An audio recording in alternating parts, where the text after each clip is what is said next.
Hello दोस्तों, मैं हूं तरुण और आप देख रहे हैं स्किल टारगेट। सभी को स्वागत करता हूं। आज एक इंटरेस्टिंग पार्ट है जो बेसिक कंप्यूटर का पार्ट 2। तो इस सीरीज का पार्ट 2 में हम देखेंगे आज का टॉपिक क्या क्या है, जैसे language, peripheral device, computer component, hardware, software, memory, network, virus, number system, security. तो लास्ट में हम चर्चा करेंगे सिक्योरिटी। तो लैंग्वेज से शुरू करता हूँ। चलिए दोस्तों, पहले हम देखेंगे बेसिक कंप्यूटर में जो कंप्यूटर का भाषा, जैसे एक इंसानियत का दौर पे कंप्यूटर नहीं समझता। इंग्लिश, हिंदी, बंगाली, उड़िया ये सब कुछ नहीं है, लेकिन बंगाली,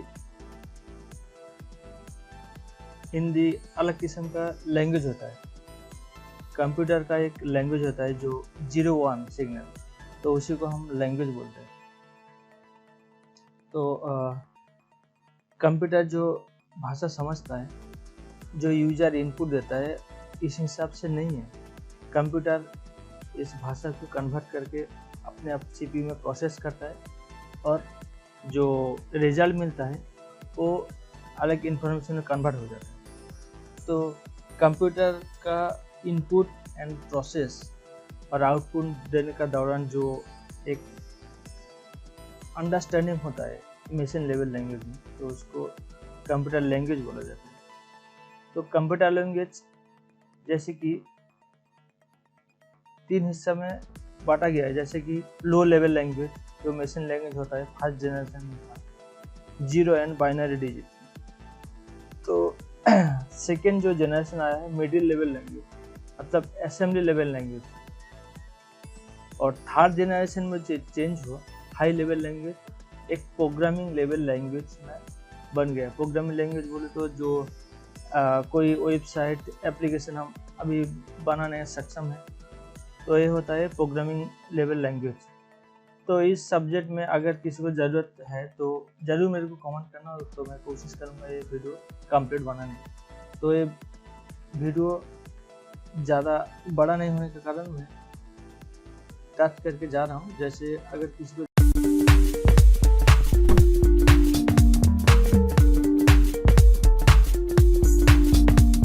ज़रूरत पड़े तो कमेंट करना, मैं ज़रूर इस वीडियो बनाएंगे। इसके बाद पेरिफेरल डिवाइस। पेरिफेरल डिवाइस बोल तो जैसे कि हेडफोन है, प्रिंटर है, स्कैनर है, और डिजिटल जो पेन, मतलब एजुकेशन सेक्टर में जो यूज होता है।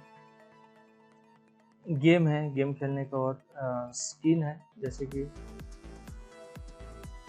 बड़ा स्क्रीन में कुछ देखने के लिए इनपुट कंप्यूटर मोबाइल से देने के बाद मेमोरी कार्ड से देने से भी, तो बड़ा एंगल में हम कुछ वीडियो क्लिप वगैरह देख सकता हूँ। तो पेरिफेरल डिवाइस बहुत सारा है तो मैंने ये 2-4 डिवाइस का इंट्रोड्यूस किया हूँ। नेक्स्ट बात आता है कंप्यूटर कंपोनेंट। जैसे कि सीपीयू के अंदर जो कंपोनेंट्स होता है, सीपीयू के अंदर जो कंपोनेंट्स जैसे कि प्रोसेसर, रैम, हार्ड डिस्क और अदर एक्सटर्नल कोई गैजेट और कोई एक्सटर्नल ग्राफिक्स मदरबोर्ड के साथ अटैच रहेगा, तो ये होता है कंपोनेंट। तो ये कंपोनेंट सीपीयू का जो प्रोसेसिंग जो स्पीड होता है, वो स्पीड का ऊपर डिपेंड करता है कितना सारा कंपोनेंट इसमें ज़रूरी है, और यूज़र का ज़रूरत के हिसाब से कंप्यूटर का कंपोनेंट्स असेंबली होता है और इंस्टॉलेशन होता है। बात आता है हार्डवेयर। हार्डवेयर क्या है ना, कंप्यूटर में जो हम लोग टच करके जो रिपेयरिंग करके कुछ बना सकते हैं, जैसे कि ये मान के चलिए, देखिए motherboard, hard disk, CD ROM, monitor, camera, RAM, तो बहुत सारा डिवाइस होता है। जैसे कि हार्डवेयर जो इंस्टॉलेशन प्रोसेस में टोटल इंस्टॉलेशन प्रोसेस किया जाता है। जैसे एक CPU, कोई शॉप से आप CPU लेने से पहले आपको कॉन्फ़िगरेशन बोला जाता है, जो आपको कॉन्फ़िगरेशन क्या होना चाहिए। आप ऐसा नहीं है जो CPU के ले लिए तो कंप्यूटर चलेगा। प्रोफेशनल के हिसाब से कंप्यूटर किस हिसाब से काम करेगा, तो इसी के लिए एक्चुअल CPU का एक प्रोसेस होता है। जैसे कि रैम का ऊपर डिपेंड करता है CPU का स्पीड कितना बढ़ेगा। हार्ड डिस्क जो स्टोरेज ज़्यादा रहेगा तो स्टोरेज कैपेसिटी बढ़ सकता है। जैसे कि SSD और हार्ड डिस्क में दो डिफरेंट हो चुका है। जैसे कि आप देख सकते हैं जो हार्ड डिस्क पहले बहुत बड़ा था, तो अभी SSD बहुत मतलब स्मॉल साइज में आ चुका है। तो बहुत तरह तरह डिफरेंट जो हार्डवेयर डिवाइसेस है चेंज हो चुका है। बात आती है हार्डवेयर का जो इंटरनल और एक्सटर्नल क्या होता है। जैसे कि CPU का अंदर जो डिवाइसेस इनबिल्ट होता है, जो इसको इंटरनल हार्डवेयर और डिवाइस बोला जाता है। एक्सटर्नल क्या है, जैसे कि एक्सटर्नल जो मेमोरी होता है, एक्सटर्नल जैसे कि कोई ग्राफिक्स कार्ड होता है। मतलब जो CPU नॉर्मली रन होता है तो इसमें कोई कार्ड वगैरह दरकार नहीं है, मगर अगर किसी को ग्राफिक्स डिजाइन और कोई गेम खेलने का कोई अच्छा से डिस्प्ले चाहिए तो ग्राफिक्स का ज़रूरत होता है। तो इसमें एक्सटर्नल डिवाइस का इंस्टॉलेशन ज़रूरी होता है। तो इसीलिए हार्डवेयर में इंटरनल और एक्सटर्नल दो पार्ट होता है।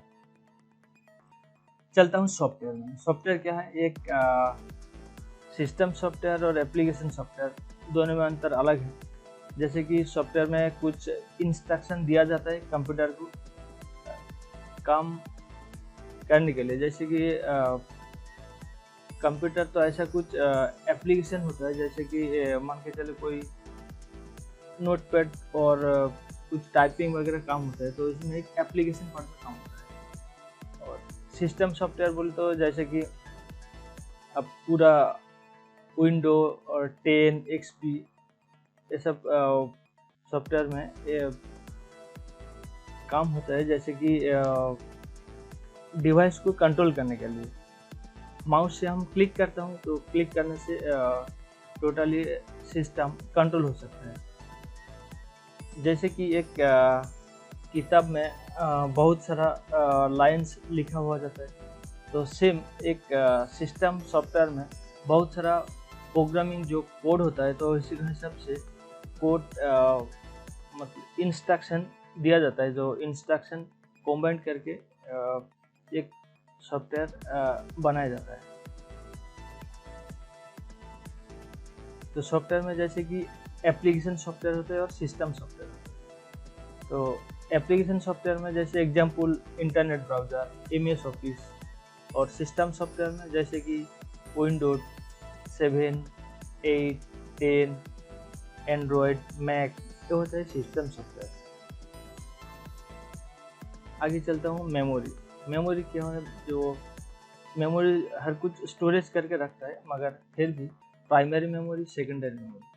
कुछ मेमोरी ऐसा एग्जांपल है जैसे कि रैम और रोम, जैसे कि रैंडम एक्सेस करता है मेमोरी और रीड ओनली मेमोरी होता है। और सेकेंडरी मेमोरी में क्या होता है, जैसे कि हार्ड डिस्क ड्राइव होता है, पेन ड्राइव एक्सेट्रा, बहुत सारा स्टोरेज होता है। तो कुछ मेमोरी ऐसा होता है जो काम के वक्त मेमोरी में स्टोर होके एग्जीक्यूशन प्रोसेस तक टिका हुआ रहता है। अगर आप काम बंद कर दिए, मतलब एक प्रोसेस कंप्लीट होने के बाद जो मेमोरी वो सेकेंडरी मेमोरी जाता है। जैसे कि मान के चलिए एक मोबाइल में आप कुछ सॉन्ग डाउनलोड किए, तो कोई बजाया गाना, तो गाना सुनने के बाद फिर से आप स्टॉप कर दिए, फिर मोबाइल ऑन करने के बाद फिर सुन रहे हैं, तो ये सेकेंडरी मेमोरी में स्टोर हो रहा है। और प्राइमरी मेमोरी क्या है, जैसे कि आप डाउनलोडिंग टाइम है, जो आप जस्ट सुन रहा था एप्लीकेशन के टाइम में, तो उस टाइम जो रैम काम किए तो उसको प्राइमरी मेमोरी बोला जाता है। तो प्राइमरी मेमोरी सेकेंडरी मेमोरी में अंतर यही है, प्राइमरी मेमोरी एग्जीक्यूशन प्रोसेस तक रिमाइंड होता है, और सेकेंडरी मेमोरी आप जब तक डिलीट नहीं करेंगे वो सेकेंडरी मेमोरी स्टोरेज पे रहता है, जब चाहे आप रिट्रीव कर सकते हैं, मगर प्राइमरी मेमोरी रिट्रीव नहीं हो सकती। मेमोरी कुछ ऐसा दिखता है जैसे कि आप देख सकते हैं, जैसे कि एसडी कार्ड, यूएसबी जो यूनिवर्सल सीरियल बस होता है, और एक्सटर्नल जो हार्ड डिस्क का जैसे मेमोरी के हिसाब से आजकल यूज होता है।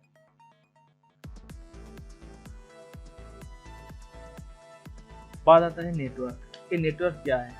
नेटवर्क वर्ल्ड का हर कोने में जो कनेक्टिविटी होता है computer to computer,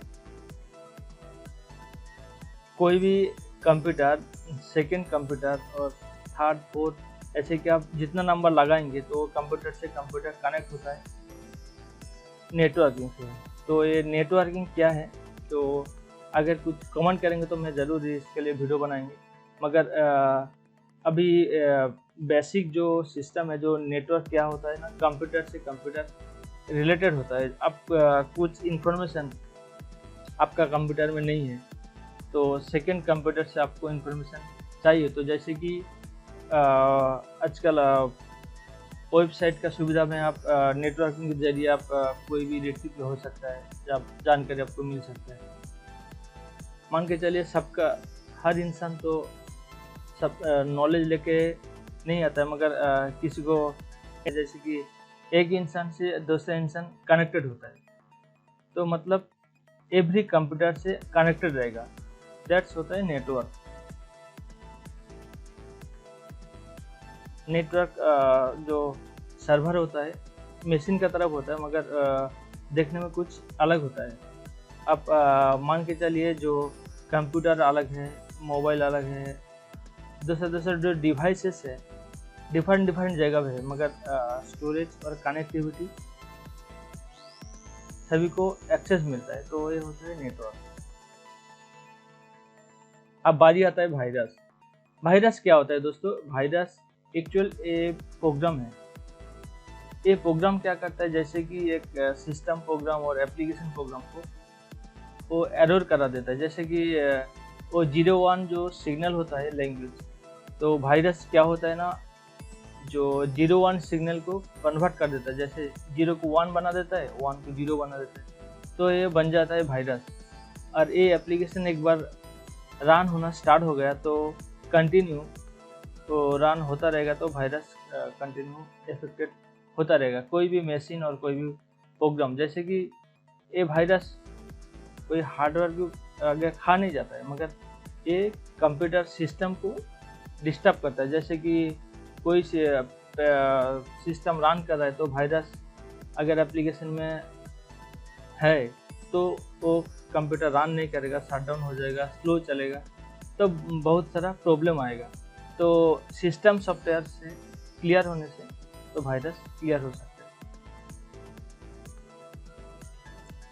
virus internet के जरिए आपका मशीन में आ सकता है।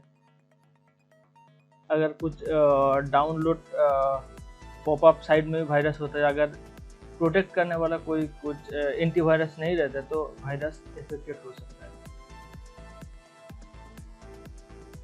तो वायरस का कोई सिंबल ऐसा कुछ नहीं है, मगर ये सब दिखा हुआ है, जो वायरस को देखने में लाइक ऐसा हो सकता है, मगर एक्चुअल वायरस कोई सीन और इमेज नहीं है, जस्ट इमेजिन है।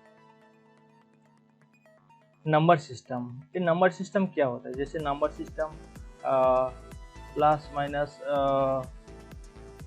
जो नॉर्मल मैथमेटिक कैलकुलेशन होता है, तो नंबर सिस्टम एक अलग होता है, डिफरेंट, प्लस माइनस डिफरेंट होता है। नंबर सिस्टम के लिए एक वीडियो मैं लेके आ रहा हूँ।